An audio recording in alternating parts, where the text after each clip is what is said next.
സ്നേഹിക്കാമിനിയും ഭാഗം 1. അവൻ അണിയിച്ച താലി കഴുത്തിലേക്ക് വീണതും സീത കണ്ണുകൾ ഇറുക്കി അടച്ചു. ഒരു തുള്ളി കണ്ണുനീർ അവളുടെ കവിളിലൂടെ ഒഴുകി. ആ താലി കിടക്കുന്നതും കൊള്ളുന്നത് പോലെയാണ് ശരിക്ക് തോന്നിയത്. അർഹതയില്ലാത്തവരടുത്ത് വന്നുപെട്ടതുപോലെ അവളുടെ ഉള്ളിൽ നേറി. അവളുടെ കണ്ണുകൾ അരിയിലിരിക്കുന്നവനിലേക്ക് നീണ്ടു. അരിക്കിരിക്കുന്നവന്റെ മാനസികാവസ്ഥയും തന്റേതിൽ നിന്ന് വിഭിന്നമല്ലെന്ന് അവൾക്ക് അറിയാമായിരുന്നു. അമ്പലത്തിൽ പ്രദക്ഷിണം ചെയ്യുമ്പോൾ തന്റെ കൈ വേദനിച്ചതും സീത അവനിൽ നിന്ന് നോക്കി. അവന്റെ കൈകളുടെ മുറുക്കത്തിൽ നിന്ന് തന്നെ അവൻ അനുഭവിക്കുന്ന മാനസിക സംഘർഷം അവൾക്ക് മനസ്സിലായി. അവളുടെ പരിഭവം നിറഞ്ഞ കണ്ണുകൾ ആ ഭഗവാന്റെ നടയിലേക്ക് നീണ്ടു.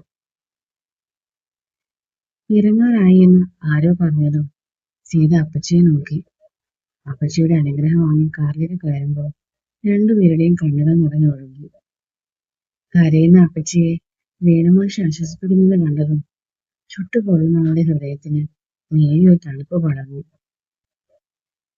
പെട്ടെന്ന് തന്നെ കാർ അമ്പലപ്പാട്ടെ മുറ്റത്തേക്ക് ചെന്നു. പലപ്പോഴും അത്ഭുതത്തോടെ നോക്കിയിരുന്ന ആ തറവാടിന്റെ വലിപ്പം ഇപ്പോ അവളിൽ ഭയമാണ് നിറച്ചത്. അർഹതയില്ലാത്തവരിടത്താണ് താൻ എത്തിയതെന്ന് ആൾക്ക് തോന്നി. അമ്മ നൽകിയ നിലവിളക്കമായി അകത്തേക്ക് കയറിയതും അരികിൽ നിന്നൊരുവൻ കാറ്റ് പോലെ അകത്തേക്ക് കയറിപ്പോയി. എല്ലാവരും സ്നേഹത്തോടെ തന്നെ ഇടപെട്ടെങ്കിലും എന്തോ ആ സ്നേഹം അവളെ വീർപ്പ് മുട്ടിച്ചുകൊണ്ടിരുന്നു. അവളെ അനിയത്തിമാർ ഒരു റൂമിലേക്കാക്കി. എടുത്തിയുടെ ബാഗൊക്കെ ഇവിടെ ഉണ്ട്, എടുത്തി ഫ്രഷായി കുറച്ചു സമയം കിടന്നതും അവരവളോട് പറഞ്ഞു. ഡ്രസ്സൊക്കെ മാറ്റി ഒന്ന് കുളിച്ച് ആ റൂമിലെ ബെഡിലേക്ക് കിടന്നതും പല കാര്യങ്ങളും അവളുടെ മനസ്സിലേക്ക് ഇരച്ചെത്തി. അവൾ അറിയാതെ കണ്ണുകൾ നിറഞ്ഞു. മാസങ്ങൾക്ക് മുൻപ് മുത്തശ്ശ, പപ്പന മേലെടുത്ത ചെക്കനുമായി പിന്നെ അടിയാണെന്ന് അതേ ഇപ്പൊ ചെറിയച്ഛനോട് വായനശാലയിൽ വേണുമാഷ് വിളിച്ചു പറഞ്ഞു. ഇത് മുത്തശ്ശനോട് പറഞ്ഞു. മുത്തശ്ശൻ കയ്യിലെ പത്രം മാറ്റി വെച്ച് എഴുന്നേറ്റു. ഈ ചെക്കനോട് എത്ര പറഞ്ഞാലും കേൾക്കില്ല, അദ്ദേഹം ദേഷ്യത്തോടെ പറഞ്ഞു. ജിതന്റെ മുഖം മങ്ങി. ഞാൻ കൂടെ പോയാ മതിയായിരുന്നു, അല്ലെങ്കിൽ ഇങ്ങനെയൊന്നും ഉണ്ടാവില്ലായിരുന്നു, അവൻ സങ്കടത്തോടെ പറഞ്ഞു. അപ്പോഴേക്കും ജിതന്റെ അച്ഛനും ചെറിയച്ഛനും അവിടേക്ക് ചെന്നു. എന്റെ ജിത, നീ ആരോടെ പറയുന്നേ? നിന്റെ മുത്തശ്ശൻ അറിയാതെ ഇവിടെ ഒരു ഇല പോലും അനങ്ങില്ല. ആർക്ക് കാണാൻ വേണ്ടി അച്ഛനെ? അവൻ ഒരാളെ തല്ലിയെങ്കിൽ അത് അച്ഛൻ അറിയാതെ ആവില്ലെന്ന് ഞങ്ങൾക്ക് നല്ല ഉറപ്പുണ്ട്, ബാലൻ ദേഷ്യത്തോടെ പറഞ്ഞു. അത് സത്യമാണ്, ദേവനും അനിയനെ സപ്പോർട്ട് ചെയ്തു. ഏട്ടൻ അവനൊന്ന് ഉപദേശിച്ചൂടെ? ഞാൻ പറഞ്ഞാലും അവൻ കേൾക്കില്ല, ഏട്ടൻ പറഞ്ഞാൽ അനുസരിക്കുമല്ലോ, ബാലൻ പറഞ്ഞു. അനുസരിക്കുമെന്നറിയാടാ, പക്ഷേ അവൻ ഇതുവരെ നേരായ കാര്യത്തിനല്ലാതെ അടിയുണ്ടാക്കിയിട്ടുണ്ടോ? ചോദിക്കാനും മനസ്സിലാക്കാനും ചെല്ലുമ്പോൾ അവന്റെ ചോദ്യത്തിന് മുന്നിൽ ഞാൻ ഉത്തരമില്ലാതെ നിൽക്കേണ്ടി വരും, ദൈവം പറഞ്ഞു. മക്കളുടെ സംസാരം കേട്ട് ഒരു കള്ളച്ചിരിയോടെ മുത്തശ്ശനകത്തേക്ക് പോയി. അച്ഛന് ശരിക്കും അറിയോ ബാലേട്ടാ? പപ്പന്റെ അമ്മ മീര ചോദിച്ചു. പിന്നല്ലാതെ, നമ്മുടെ പുത്രന് അച്ഛന്റെ പേരിട്ടതാണ് ഏറ്റവും വലിയ തെറ്റായി പോയത്. അമ്മ പറയാറുണ്ട് പട്ടണത്തെ നാട്ടിലെ തെമ്മാടിയായ പത്മനാഭനെ കുറിച്ച്. അച്ഛനോടുള്ള സ്നേഹത്തിൽ അവൻ ഈ പേരിടുമ്പോ ഞാൻ ഓർത്തിരുന്നോ അവൻ അച്ഛന്റെ പിൻഗാമിയാണെന്നോ? ഈശ്വരാ! ബാലൻ ദൈവത്തെ വിളിച്ചുപോയി. മീരയുടെ മുഖം മങ്ങി. അങ്ങനെയൊന്നുമില്ല, കാര്യമില്ലാതെ എന്റെ മോൻ ആരും തല്ലാറില്ല, മീര നിരസത്തോടെ പറഞ്ഞു. ആ നന്നായി, മകന് സപ്പോർട്ട് കൊടുക്കുന്ന നല്ലൊരു അമ്മയും. അവസാനം കേസ് ജാമ്യം എന്നൊക്കെ പറഞ്ഞ് എന്നെ അന്വേഷിച്ചു വരുന്നുണ്ട്. ബാലൻ ദേഷ്യപ്പെട്ടുകൊണ്ട് അകത്തേക്ക് പോയി. ഇതാണ് അമ്പലപ്പാട് തറവാട്. തറവാട്ടിലെ കാരണവരായ പത്മനാഭൻ, ഭാര്യ സുഭദ്ര മരിച്ചുപോയി. മൂത്ത മകൻ ദേവൻ, ഭാര്യ വീണ, മകൻ ജിതൻ അഡ്വക്കേറ്റാണ്, മകൾ ജ്യോതിക പഠിക്കുന്നു. ഇളയ മകൻ ബാലൻ അഡ്വക്കേറ്റാണ്, ഭാര്യ മീര, മകൻ പത്മനാഭൻ എന്ന പാപ്പൻ ബിസിനസ് ചെയ്യുന്നു, മകൾ പാർവതി PG ചെയ്യുന്നു. ഇവരാണ് അമ്പലപ്പാട് തറവാട്ടിലെ അംഗങ്ങൾ. ഇതേ സമയം കവലയിൽ പൊരിഞ്ഞ അടി നടക്കുകയായിരുന്നു. അമ്പലപ്പാടെ പത്മനാഭനോട് കളിക്കാൻ മേലെടുത്ത് ഉണ്ണിത്താന്റെ മകൻ ഒന്നുകൂടെ ജയിക്കണം. ആണാണെങ്കിൽ നേരിട്ട് കളിക്കട ചെറ്റെ.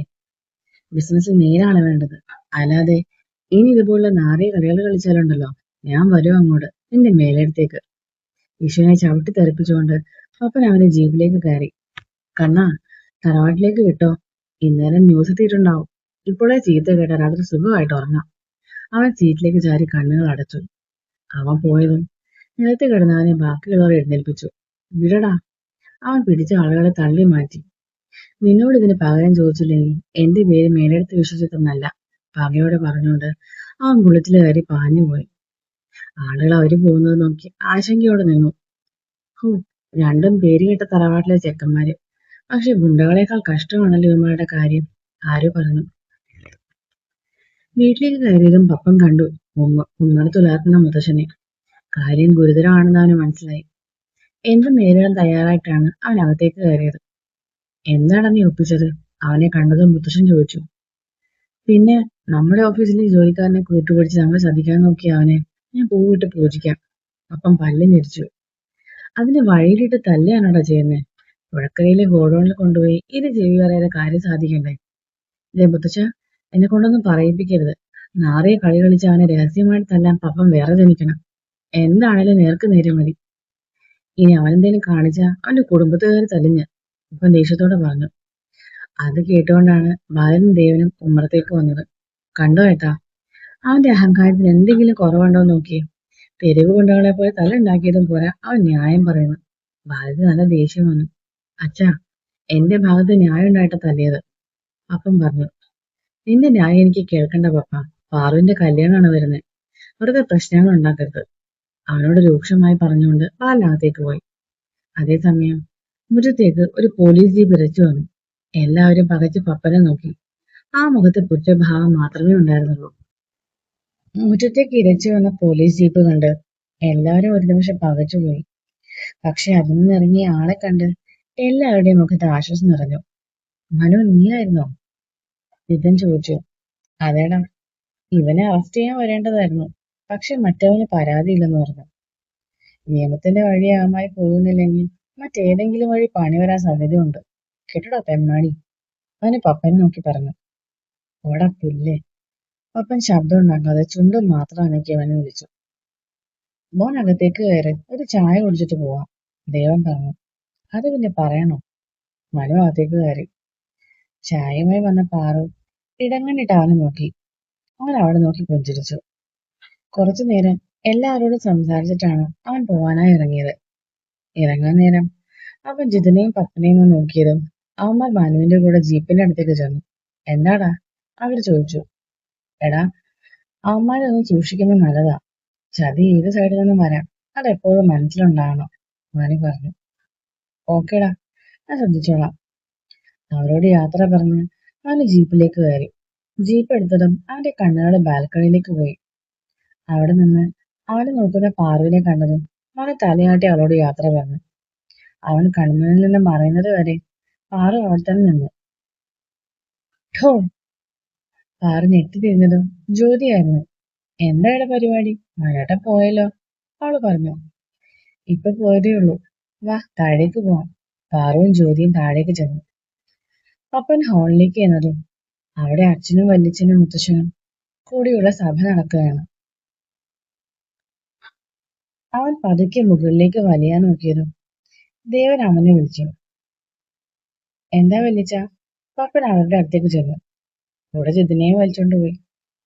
എന്തൊക്കെയാ പപ്പ നീ ചെയ്യുന്നേ? വല്യച്ഛൻ അവനോട് ചോദിച്ചു. എന്റെ വല്യച്ഛ, അച്ഛനെ പോലെ കാര്യം അറിയാതെ ഓരോന്ന് പറയല്ലേ. നമ്മുടെ കമ്പനിയിൽ നിന്നിട്ട് നമുക്കിട്ട് പണിത അവനെ പേര് ഞാൻ എന്ത് ചെയ്യണം? ഞാൻ അങ്ങോട്ട് ചെന്നതാണോ? അവർ ഇങ്ങോട്ട് വന്ന് പണി മേടിച്ചതല്ലേ, പപ്പൻ അവന്റെ ഭാഗം പറഞ്ഞു. പക്ഷെ മോനെ, ഒരു കല്യാണം നടക്കാൻ പോകുന്ന വീടല്ലേ, കുറച്ച് ഒതുക്കത്തിലൊക്കെ മതി, ദേവൻ പറഞ്ഞു. എന്റെ മനുവല്ലേ ചെക്കൻ, അവന്റെ കാര്യത്തിൽ ആരും പേടിക്കേണ്ട. സ്വന്തം വീട്ടുകാരെക്കാള് അവന്റെ കാര്യം പറഞ്ഞാൽ മനസ്സിലാവും, പപ്പൻ അച്ഛനെ നോക്കി പറഞ്ഞു. നീ എന്നെ നോക്കണ്ട. നീ ഇങ്ങനെ തല്ലുകൂടെ നടക്കുമ്പോ സങ്കടമുണ്ട്. ജിതിനെ കണ്ട് പഠിച്ചോട് നിനക്ക്. നീ അവനെ പോലെ ആയിരുന്നെങ്കിൽ എന്ത് സമാധാനമായിരുന്നു. അവന്റെ സ്വഭാവം ആദ്യത്തെ നന്നായെന്ന് ഞാൻ പറയും. അതല്ലേ ഇങ്ങനെ നിരാശനായിട്ട് നടക്കുന്നത്, പപ്പൻ പറഞ്ഞു. പപ്പാ, മീരമ്മ ദേഷ്യത്തോടെ അവനെ വിളിച്ചു. അമ്മ ദേഷ്യപ്പെടണ്ട. നിങ്ങളൊക്കെ പറഞ്ഞത് അനുസരിച്ചതല്ലേ അവൻ. എന്നിട്ട് എന്തായി? കല്യാണ മണ്ഡപത്തില് എല്ലാവരുടെയും മുൻ നാണം കെട്ടില്ലേ? അതോടെ എനിക്ക് മതിയായി. എന്റെ ജീവിതം ഞാൻ തീരുമാനിച്ചോളാം. പിന്നെ ഞാനായിട്ടിന് പ്രശ്നമൊന്നും ഉണ്ടാക്കുന്നില്ല. കല്യാണം നടക്കട്ടെ, അതുവരെ ഞാൻ അടങ്ങി ഒതുങ്ങി നിന്നോളാം. അത് കഴിഞ്ഞ് എന്നോട് പറയാൻ വന്നേക്കരുത്. അവൻ മുകളിലേക്ക് പോയി. ജിതനും അവന്റെ പുറകെ നടന്നു. ജിതാ, മീരമ്മ അവനെ വിളിച്ചു. സാരില്ലേ മീരമ്മേ, അവൻ ദേഷ്യത്തിൽ പറഞ്ഞതല്ലേ, മറന്നുകളെ. പിന്നെ അവൻ പറഞ്ഞതുപോലെ നിരാശയോടെ നടക്കുന്നൊന്നും അല്ല കേട്ടോ. ഇനിയൊരു കല്യാണം നോക്കുന്നത് പതുക്കെ മതി, അത്രേ ഉള്ളൂ. ജിതനും എല്ലാവരെയും നോക്കിയിട്ട് മുകളിലേക്ക് നടന്നു. അവൻ പോകുന്നത് നോക്കി നിന്ന് വീണ കണ്ണുകൾ തുടച്ചു. നോക്കിക്കോ ചേച്ചി, നമ്മുടെ ജിതന് മഹാലക്ഷ്മി പോലൊരു മോള് തന്നെ വരും. അവന് വേണ്ടെന്ന് വെച്ച് പോയ അവളുടെ മുന്നില് അവൻ ജീവിച്ചു കാണിക്കുകയും ചെയ്യും, എനിക്ക് ഉറപ്പാണ്, മീര പറഞ്ഞു. മുകളിലേക്ക് ചെന്ന പപ്പൻ തന്റെ റൂമിലേക്ക് പോവാതെ നേരെ മുത്തശ്ശന്റെ റൂമിലേക്ക് ചെന്നു. മുത്തശ്ശ, അവൻ വിളിച്ചു. അവര് നിന്നിട്ട് പൊരിച്ചോടാ തെമ്മാടി, മുത്തശ്ശൻ ചോദിച്ചു. പിന്നെ ഞാനിപ്പോ നിന്നു കൊടുക്കും. അവൻ മുത്തശ്ശന്റെ വീട്ടിലേക്ക് ഇരുന്നു. നാളെ ഞാൻ അമ്പലത്തിൽ പോകുന്നുണ്ട്, നീ വരുന്നുണ്ടോടാ? ഞാനൊന്നുമില്ല. ജിതന്റെ കല്യാണത്തോടു കൂടി അമ്പലത്തിൽ പോകുന്നൊന്നും എനിക്ക് ഇഷ്ടമല്ലെന്ന് മുത്തശ്ശൻ അറിയാലോ, പിന്നെ എന്തിനാ ചോദിക്കുന്നത്? എടാ, അതിന് ദൈവങ്ങൾ എന്ത് പഴിച്ചു? അവര് ചെയ്തൊന്നല്ല. അവൻ പോകുന്നത്രയൊന്നും ഞാൻ ഒരിക്കലും പോയിട്ടില്ല. എന്നിട്ട് അവന്റെ ജീവിതത്തിൽ എന്താ സംഭവിച്ചെന്ന് ഓർത്തു നോക്കി. അവനെപ്പോലൊരു പാവത്തിനെ വേണ്ടെന്ന് വെച്ചിട്ട് പോയില്ലേ അവള്. അവന് ദൈവം കൊടുക്കാത്ത സന്തോഷം എനിക്ക് തരുമോ? എന്താ ചെക്കാ നീ എന്തൊക്കെയാ പറയുന്നേ? അല്ല, നിന്നോട് പറഞ്ഞിട്ട് കാര്യമില്ല. നീ പിടിച്ച മുയലിന് 3 കൊമ്പാണല്ലോ. 3 അല്ല 30. അതൊന്നും പറയുന്നില്ല. അപ്പൻ മുഖം വീർപ്പിച്ച് അവിടെ നിന്ന് പോയി. പിറ്റേന്ന് രാവിലെ മുത്തശ്ശൻ വീട്ടിൽ നിന്ന് ഇറങ്ങി. ഡ്രൈവർ അമ്പലത്തിന് പുറത്തുള്ള സ്ഥലത്ത് വണ്ടി പാർക്ക് ചെയ്തു. മുത്തശ്ശൻ അവിടെ നിന്ന് അമ്പലത്തിലേക്ക് നടന്നു. ഒരു വലിയ കോമ്പൗണ്ടിലായിട്ടാണ് അമ്പലം സ്ഥിതി ചെയ്യുന്നത്. ശിവനാണ് പ്രതിഷ്ഠ. വർഷത്തിൽ 12 ദിവസം നീണ്ടു നിൽക്കുന്ന ഉത്സവത്തിന്റെ സമയത്ത് ഭഗവാനും ദേവി പാർവതിയും ഒരുമിച്ച് ദർശനം നടത്തുന്നതാണ് ഇവിടുത്തെ പ്രത്യേകത. ഉത്സവം കഴിഞ്ഞാൽ പിന്നെയും ശിവൻ മാത്രമാകും. പാറുവിന്റെ കല്യാണം ഉത്സവം കഴിഞ്ഞ ഉടനെയാണ് തീരുമാനിച്ചിരിക്കുന്നത്. ഉത്സവത്തിന്റെ സമയം ഇവിടെ പൂജിച്ച താലിയാണ് പാറു അണിയുക. അങ്ങനെ ചെയ്താൽ ശിവപാർവതിമാരുടെ അനുഗ്രഹം ഉണ്ടാവുമെന്നാ പറയുന്നത്. അതുകൊണ്ട് തന്നെ ആ സമയത്ത് താലി പൂജിക്കാൻ എന്നത്തെക്കാളും തിരക്കാണ് ഇവിടെ. മുത്തശ്ശൻ ഓരോന്ന് ഓർത്തുകൊണ്ട് നടന്നു. അമ്പലത്തിൽ കയറി തൊഴുതു. എന്നത്തെക്കാളും കൂടുതൽ നേരം പ്രദക്ഷിണം ചെയ്തു. എല്ലാം കഴിഞ്ഞ് അർച്ചന കഴിച്ച പ്രസാദവും വാങ്ങി പുറത്തേക്ക് തിളങ്ങിയതും പെട്ടെന്ന് തല കറങ്ങുന്നത് പോലെ തോന്നി. അരികിലായുള്ള തൂണിൽ പിടിക്കാൻ ആഞ്ഞെങ്കിലും പിടി കിട്ടാതെ കുഴഞ്ഞു വീണു പോയിരുന്നു. പക്ഷേ താഴേക്ക് വീഴുന്നതിന് മുൻപ് തന്നെ ആരോ കൈകൾ നീട്ടി മുത്തശ്ശന്റെ കയ്യിലേക്ക് പിടിച്ചിരുന്നു. വീഴലെ മുത്തശ്ശ, പതിഞ്ഞൊരു പെൺ ശബ്ദം മുത്തശ്ശൻ കേട്ടു.